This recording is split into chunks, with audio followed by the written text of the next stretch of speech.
नंदगांव में आज लठमार होली खेली जा रही है। सुबह से ही लोग एक दूसरे के साथ होली खेल रहे हैं। नंदगांव की अलौकिक छवि देखते ही बन गई है।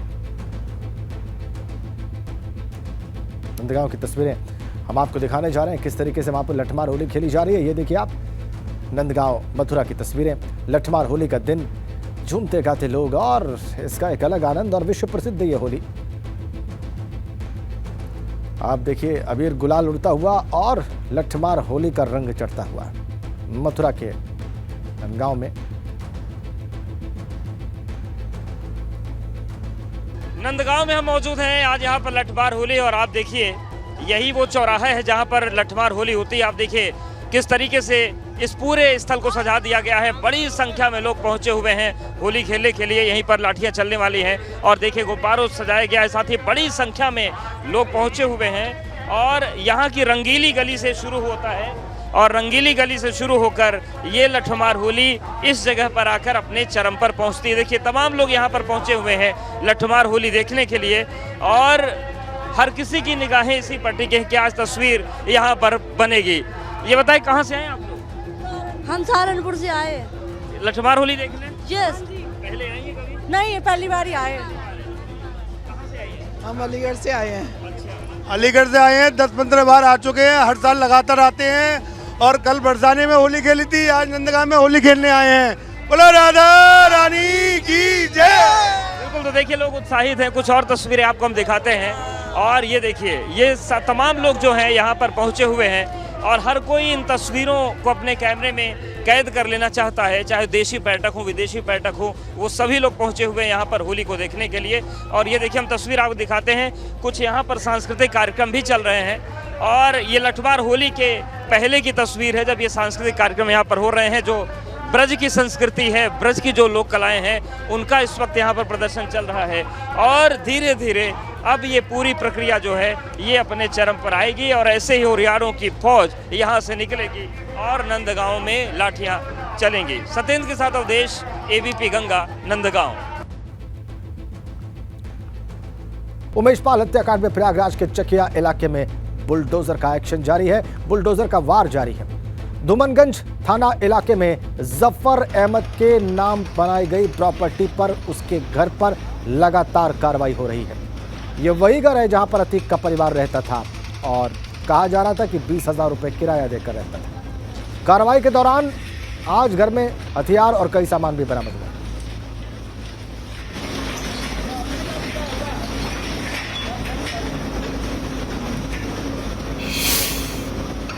तो इस बुलडोजर एक्शन की अलग अलग तस्वीरें अब हम आपको दिखाने जा रहे हैं। ये रही आपकी स्क्रीन पर, आप देख सकते हैं कुल 8 तस्वीरें। बुलडोजर कैसे वार कर रहा है, बुलडोजर कैसे गरज रहा है, बुलडोजर कैसे अतीक की इस अवैध संपत्ति को मिट्टी में मिला रहा है, ये आप इन 8 तस्वीरों में देख सकते हैं। और पूरी तैयारी के साथ ही एक्शन लिया जा रहा है। अलग अलग एंगल से हम आपको दिखा रहे हैं। अलग अलग कैमराज जो एबीपी गंगा के वहां पर मौजूद हैं, मौके पर हैं और आपको तस्वीरें दिखा रहे हैं। वो तस्वीरें ही हम आपके सामने रखे हुए हैं जो घर से सामान मिले, यानी कि 2 राइफल और विदेशी राइफल्स बताई जा रही है और तलवार, वो भी आप देख पा रहे हैं। वो आज सुबह जब घर को खाली किया जा रहा था, उसका सामान निकाला जा रहा था, उस वक्त ये हथियार मिले हैं, 2 राइफल्स और 1 तलवार। और इसमें अतीक अहमद का परिवार रहता था। अतीक की पत्नी शाइस्ता परवीन और उसके 2 बेटे।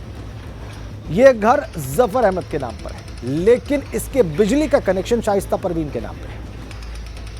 इसीलिए कहा जा रहा है कि ये प्रॉपर्टी बेनामी संपत्ति है अतीक अहमद की और इसीलिए प्रयागराज विकास प्राधिकरण का बुलडोजर पूरी तैयारी के साथ इस प्रॉपर्टी को जमींदोज करने में लगा हुआ है। कार्रवाई वहां पर चल रही है। लगातार मकान को ध्वस्त किया जा रहा है। आलीशान मकान अंदर से बहुत भव्य तरीके से बनाया गया है और वो भी आप इन तस्वीरों में देख पा रहे हैं कि कैसे पूरी सुरक्षा के बीच में, यानी कि पुलिस, यानी कि आरएएफ और पीएसी की मौजूदगी में बुलडोजर का यह वार जारी है। ये देखिए आप 4 और तस्वीरें, और इन 4 तस्वीरों की मदद से आप और बेहतर समझ सकते हैं कि इस वक्त किस तरीके से इस मकान को, इस बेनामी प्रॉपर्टी को अतीक अहमद की जमींदोज किया जा रहा है। 4 अलग अलग तस्वीरें बुलडोजर एक्शन की आपकी स्क्रीन पर आप देखिए। अतीक के करीबियों पर शिकंजा कसा जा रहा है, छापे मारे जा रहे हैं अतीक के बेटे की तलाश में लखनऊ में। कल मुख्तार अंसारी के करीबियों के घर पे छापे मारे गए गाजीपुर में और आज बुलडोजर का एक्शन चकिया इलाके में प्रयागराज में।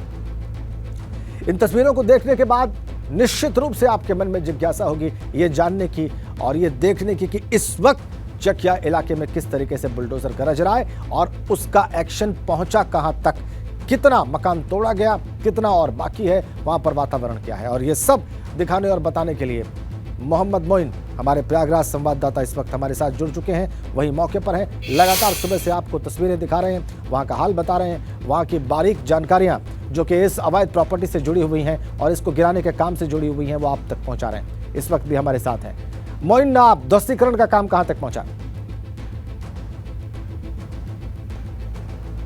देखिए, आपको बता दें कि सुबह 11:10 पर बुलडोज़र गरजना शुरू हुआ था। 5 मिनट तक इसने कार्रवाई की और उसके बाद जो है मकान को खाली किए जाने की प्रक्रिया शुरू की गई। फिर एक बुलडोज़र लगाया गया, उसने तकरीबन आधे घंटे तक तोड़फोड़ की, लेकिन उसके बाद वो बुलडोज़र ख़राब हो गया। उसे हटाकर ये दूसरा बुलडोज़र लाया गया जो नगर निगम का था और इस वक्त ये भी बुलडोज़र रुका हुआ है। लेकिन आप देख सकते हैं कि जो ड्राइविंग सीट है, जो तोड़ने की कार्रवाई करने का एक्सपर्ट बंदा है, वो बुलडोज़र पर सवार हो चुका और एक बार फिर से कार्रवाई को शुरू किए जाने की तैयारी की जा रही है। क्योंकि रास्ता बहुत सकरा है और यहाँ अंदर तक बुलडोज़र नहीं जा पा रहा है, इस वजह से काम करने में थोड़ी व्यवहारिक दिक्कत हो रही है। लेकिन आप देखिए कि बुलडोज़र ने एक बार फिर से जो है वो एक्शन मोड में आ गया है और फिर से कार्रवाई शुरू कर दी गई है। हालांकि जो पिछली कार्रवाइयाँ हम देखते थे वो इतनी देर में तकरीबन आधे से ज़्यादा मकान वो धाराशायी हो जाता था, मलबे में तब्दील हो जाता था, मिट्टी में मिल जाता था। लेकिन रास्ता सकरा है, बुलडोज़र को अंदर तक जाने का मौका नहीं मिल पा रहा है और सिर्फ एक बुलडोज़र ही यहाँ पर लगा हुआ है। इस वजह से इस पूरे कार्रवाई में थोड़ी देरी हो रही है। उम्मीद ये जताई जा रही थी कि 3 घंटे के अंदर कार्रवाई पूरी हो जाएगी, यानी अब तक ये जो मकान है ये मलबे के ढेर में तब्दील हो जाना चाहिए था, लेकिन देरी हो रही है। लेकिन इसके बावजूद जो एक्शन है वो एक्शन लगातार जारी है। तो बुलडोज़र तेज़ी के साथ अपना काम कर रहा है और नीचे जो पिलर्स हैं उन पिलर्स को कमज़ोर कर रहा है, उन पिलर्स को तोड़ने के काम में लगा हुआ है, ताकि अगर पिलर को तोड़ दिया जाएगा तो जो पूरा मकान है, जो पूरी बिल्डिंग है, जो इमारत है, वो अपने आप धाराशायी हो जाएगी और भरभरा कर गिर पड़ेगी। तो यहाँ पर देखिए ये जो पूरी गली है इस वक्त भी छावनी में तब्दील है। हम अपने कैमरा सहयोगी अनुराग से कहेंगे कि वो थोड़ा कैमरे को वाइड मोड पर जो है वो जूम कर वाइड मोड पर खोल कर दिखाएं, ताकि ये पता चल सके कि यहाँ पर किस तरीके से स्थिति है, किस तरीके का नज़ारा है। यहाँ पर तो पुलिस तैनात की गई है, पीएसी तैनात की गई है, रैपिड एक्शन फोर्स की तैनाती की गई है और जो पूरी गली है, पूरी गली छावनी में तब्दील है। और देखिए जैसे जैसे बुलडोज़र जो है वो प्रहार करता है, जो मलबा है, जो धूल है, जो गुबार है, वो उड़ उड़ करके अब सामने आना शुरू हुआ है। यानी बिल्डिंग को कमज़ोर करने का काम किया जा रहा है और जब बिल्डिंग कमज़ोर हो जाएगी, एक पिलर बचेगा तो उस पर प्रहार कर पूरी बिल्डिंग को गिरा दिया जाएगा। हालांकि जो पूरी इमारत है इसकी चौड़ाई कम है, चौड़ाई ऐसा लगता है कि जैसे 17 से 18 फीट की होगी, जबकि गहराई ज़्यादा है। 200 वर्ग मीटर में बना हुआ ये मकान है, 2 मंजिला आलीशान मकान है और बाजारू अगर कीमत की बात करें तो इसकी अनुमानित कीमत तकरीबन 2.5 करोड़ रुपए है। ज़फ़र अहमद के नाम का ये मकान है। ज़फ़र अहमद बांदा का रहने वाला है और माना यह जा रहा है कि ज़फ़र अहमद के नाम पर अतीक अहमद ने खुद ये प्रॉपर्टी बनाई थी। अतीक अहमद की बेनामी संपत्ति होने का शक है और उसके पीछे एक पुख्ता आधार ये भी है कि ये जो यहाँ पर ये मकान में जो बिजली का कनेक्शन था, वो बिजली का कनेक्शन जो है वो अतीक अहमद की पत्नी शाइस्ता परवीन के नाम पर था। इसी से इस बात की आशंका जताई जा रही है कि ये जो पूरा मकान है वो अतीक अहमद की बेनामी संपत्ति हो सकती है। इसी वजह से इस कार्रवाई को अंजाम दिया जा रहा है। Umesh Pal shoot out case में जैसे ही अतीक अहमद और उसके परिवार का नाम आया था, इस कार्रवाई को शुरू किया गया था। अतीक अहमद के खिलाफ अभियान की शुरुआत की गई थी। अतीक अहमद के परिवार पर शिकंजा कसा गया था। तुरंत जो है वो पुलिस की टीमों ने यहाँ पर छापेमारी की थी। अतीक अहमद के 2 बेटों को हिरासत में लिया गया था। पत्नी शाइस्ता परवीन से भी पूछताछ की गई थी और अगले दिन जो है वो क्रेटा गाड़ी जो वारदात में इस्तेमाल हुई थी, सफेद रंग की क्रेटा कार, वो इसी गली के बाहर यानी अतीक अहमद के मकान से थोड़ी दूर बाहर पर मिली थी। और आज जब इस मकान की तलाशी ली गई तो यहाँ पर 2 गन बरामद हुई है, जिसमें से एक के बारे में दावा ये किया जा रहा है कि वो विदेशी गन है। तलवार बरामद हुई है। अतीक अहमद और उसके परिवार की तस्वीरों का कोलाज बरामद हुआ है। असदुद्दीन ओवैसी जो कि MIM पार्टी से सांसद हैं, पार्टी के अध्यक्ष हैं, उनकी बड़ी बड़ी कई तस्वीरें और कटआउट बरामद हुए हैं। तो तमाम आपत्तिजनक चीज़ें यहाँ से मिली हैं और वो जो सामान बरामद हुए हैं, जो वेपन्स बरामद हुए हैं, उस बारे में भी अतीक अहमद और उनके परिवार पर मुकदमा दर्ज किया जा सका है। और आपको बता दें कि अतीक अहमद इन दिनों गुजरात की साबरमती जेल में बंद है और उसके खिलाफ अब तक कुल 101 मुकदमे दर्ज हैं। 100 मुकदमे पहले दर्ज थे और 24 फरवरी को जो शूट आउट केस हुआ है, उमेश पाल का शूट आउट केस हुआ है, उसमें भी अतीक अहमद के खिलाफ नामजद FIR दर्ज की गई है। तो अब तक अतीक अहमद के खिलाफ 101 आपराधिक मुकदमे दर्ज हो चुके हैं। हालांकि अभी तक अतीक अहमद को किसी भी मामले में सजा नहीं हुई है, लेकिन सरकारी अमला जिस तरीके से कानूनी तौर पर अतीक अहमद और उसके परिवार पर शिकंजा कसता जा रहा है, उम्मीद ये जताई जा रही है कि अब अतीक अहमद की उल्टी गिनती शुरू हो सकती है। उसके खिलाफ उसको भी जो है मुख्तार अंसारी, जो बाहुबली पूर्वांचल का है, माफिया है, जिस तरह से उसको 3 मामलों में सजा हो चुकी है, उसी तरीके से अब अतीक अहमद पर भी कानूनी शिकंजा कस सकता है। तो बुलडोजर कार्रवाई लगातार आगे बढ़ रही है। लगातार जो है जो बिल्डिंग है, जो मकान है जफर अहमद का है, उसे गिराए जाने का काम किया जा रहा है और अभी इस पूरी कार्रवाई में तकरीबन 2 से ढाई घंटे का वक्त और लग सकता है। राजेंद्र जी, बिल्कुल बिल्कुल बिल्कुल, हम देख रहे हैं वहां पर कि बुलडोजर लगातार काम कर रहा है मोइन, और हम देख रहे हैं कि ये समय थोड़ा सा और लग सकता है, क्योंकि 2.5 घंटे आप अभी भी कह रहे हैं। और ये भी हम देख पा रहे हैं कि एक फ्लोर पर जो आलीशान निर्माण था, कैसे उसको बुलडोजर ध्वस्त कर रहा है। लगातार वहां पर पुलिस, RAF और PAC की प्रेजेंस है। और जो सबसे रोचक जानकारी मोइन आपने दी कि ये मकान जफर अहमद के नाम पर था, लेकिन बिजली का कनेक्शन अतीक अहमद की पत्नी शाइस्ता परवीन के नाम पर था। और इसी से पता चलता है कि कैसे ये अतीक अहमद की बेनामी प्रॉपर्टी है और क्यों इस पर बुलडोजर गरज रहा है। क्योंकि ये सवाल कई लोगों के मन में होगा कि जिस मकान में अतीक अहमद का परिवार किराया देके रह रहा था, उस पर बुलडोजर क्यों गरज रहा है, उसको क्यों ध्वस्त किया जा रहा है। तो उसका जो कारण आपने बताया और उसका जो कारण अपने दर्शकों के सामने रख रहे हैं, वो इस बात को समझने में उनकी मदद करेगा। भले इस मकान के कागज और इस मकान का मालिकाना किसी और के नाम पर हो, लेकिन इस मकान का जो बिजली का कनेक्शन था वो शाइस्ता परवीन के नाम पर है, अतीक अहमद की पत्नी के नाम पर है। और आप देखिए, ये बुलडोजर अपना काम कर रहा है सकरी सड़क में, जैसा कि मोइन बता रहे हैं। क्या ये दूसरी मंजिल को तोड़ा जा रहा है मोइन?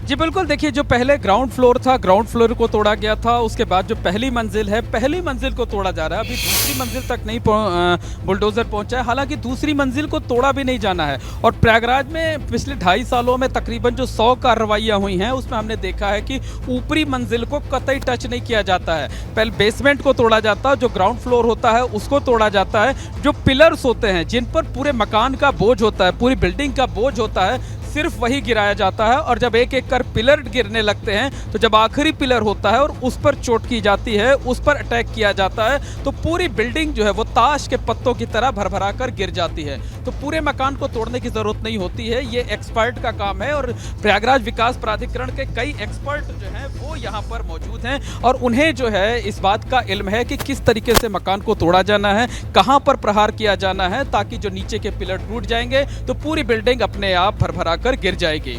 जी बिल्कुल, तो बहुत बहुत धन्यवाद आपका मोइन इन तमाम तस्वीरों के लिए। और आपने बताया कि कैसे ये वहाँ पर कार्रवाई अंजाम दी जा रही है। बुलडोजर की कार्रवाई को आप लाइव देख रहे हैं इस वक्त। पिलर्स को गिरा दिया जाएगा तो ये बिल्डिंग अपने आप जमींदोज हो जाएगी। और आपको बता दें कि उमेश पाल हत्याकांड पर भाजपा सांसद सुब्रत पाठक ने बयान दिया है। कहते हैं उमेश पाल और गनर की हत्या यूपी सरकार पर हमला थी। जब विकास दुबे नहीं बचा तो इन दुर्दांतों का क्या होगा। सुब्रत पाठक ने ट्वीट कर लिखा है कि उत्तर प्रदेश पुलिस की सुरक्षा में उमेश पाल सहित पुलिस सुरक्षाकर्मी की हत्या सीधे उत्तर प्रदेश की सरकार पर हमला है। याद रखो, जब विकास दुबे नहीं बचा तो इन दुर्दांतों का क्या होगा, ये बताने की आवश्यकता नहीं।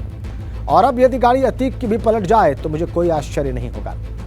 यह सांसद सुब्रत पाठक का ट्वीट है। इसके बाद उन्होंने BP गंगा से भी बात की है।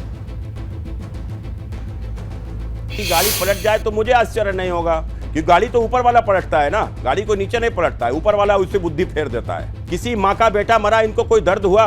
किसी पत्नी का पति मरा, इनको कोई दर्द हुआ? किसी बच्चे का बाप मरा, इनको कोई दर्द हुआ? किसी बहन का भाई मरा, इनको कोई दर्द हुआ? जब इनको दर्द नहीं होता है तो मुझे भी इन अपराधियों से कोई सिंपैथी किसी प्रकार की नहीं है। कल इनकी गाड़ी पलटती हो तो आज पलट जाए, मैं ईश्वर से कामना करता हूँ।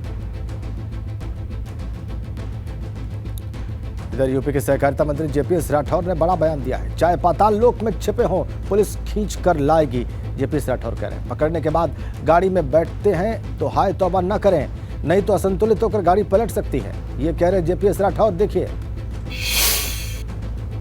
ने ये कहा कि अगर वो लोग, पुलिस उनको अरेस्ट करती है और पुलिस इन माफियाओं को अगर पाताल लोक में भी कोई छुपे होंगे तो पुलिस हमारी उनको वहाँ से भी खींच कर लाएगी, पकड़ने का, गिरफ्तार करने का काम करेगी। अगर कहीं पकड़ने के बाद ये लोग गाड़ी में बैठते हैं तो हाय तौबा ना करें, नहीं तो ड्राइवर असंतुलित होकर गाड़ी पलट सकती है। इतनी बात कही। जेपीएस राठौर बयान आपने देखा। प्रयागराज में माफिया अतीक के घर पर बुलडोजर कार्रवाई पर भाजपा के प्रदेश अध्यक्ष ने कहा कि सरकार ऐसी कार्रवाई करेगी जो नजीर बनेगी। शिवपाल यादव ने इधर कानून व्यवस्था पर सवाल खड़े किए। और जो भी दोषी हैं, जिन्होंने जो इस कृत्य में शामिल हैं, उसमें सरकार कठोरतम कार्रवाई करेगी, ऐसी कार्रवाई करेगी जो नजीर बने और भविष्य में लोग इस तरह का कृत्य करने के लिए 100 बार सोचें। इसका संकेत माननीय मुख्यमंत्री जी ने दिया है और हम सबकी भी अपेक्षा यही है कि कठोरतम कार्रवाई हो, ऐसी कार्रवाई हो जो लोग नजीर बन सकें। प्रयागराज में फिर बुलडोजर शुरू हो गई कार्रवाई। आप किस तरह से देखते हैं बुलडोजर की कार्रवाई को? पूरी तरह से इनकी इंटेलिजेंस फेल है, पूरी तरह से। अभी तक हैं जो पकड़ते क्यों नहीं। डिप्टी सीएम केशव प्रसाद मौर्य ने एक बार फिर से समाजवादी पार्टी के अध्यक्ष अखिलेश यादव पर निशाना लगाया है। केशव प्रसाद मौर्य ने अखिलेश यादव को यूपी के सभी अपराधियों और माफियाओं का सरदार बताया है। साथ ही कहा है कि राजनीति का अपराधीकरण करने वाली पार्टी का नाम सपा है। अभी हो सकता है उनकी और भी फोटो आए, धीरे धीरे करके उनके और भी फोटो वायरल होंगे। राजनीति का अपराधीकरण करने वाली पार्टी का नाम समाजवादी पार्टी है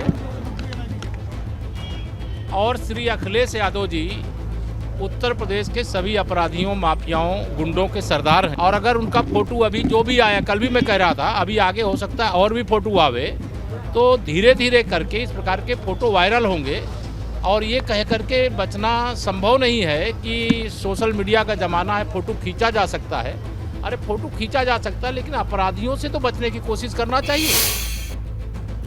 इधर प्रयागराज में बुलडोजर कार्रवाई पर मंत्री नंद गोपाल नंदी ने भी साफ कहा है कि गुंडों और अपराधियों का समूल नाश हो, इसके लिए सरकार कार्रवाई कर रही है। जो भी अपराधी होंगे वो बख्शे नहीं जाएंगे। उनका पूरा बयान आपको दिखाते हैं। आदरणीय मुख्यमंत्री योगी आदित्यनाथ जी ने गुंडों और अपराधियों के खिलाफ सख्त से सख्त कार्रवाई की है। हमारी सरकार में गुंडे अपराधियों का समूल नाश हो, इसके लिए सरकार कार्रवाई कर रही है। जो भी अपराधी इसमें हैं बख्शे नहीं जाएंगे। देखिए, समाजवादी पार्टी की सरकार में गुंडे, अपराधी, माफिया किस तरह से खुलेआम गुंडागर्दी करते थे, ये सब ने देखा है। मेरे ऊपर RDX बम से हमला हुआ था 12 जुलाई 2010 को और मैं मिनिस्टर था। मिनिस्टर को रिमोट बम से उड़ा दिया गया और मैं कोमा में 7 दिन। अज्ञात के खिलाफ FIR लिखी गई और जब उसकी जांच हुई तो 16 के 16 अपराधी समाजवादी पार्टी के थे।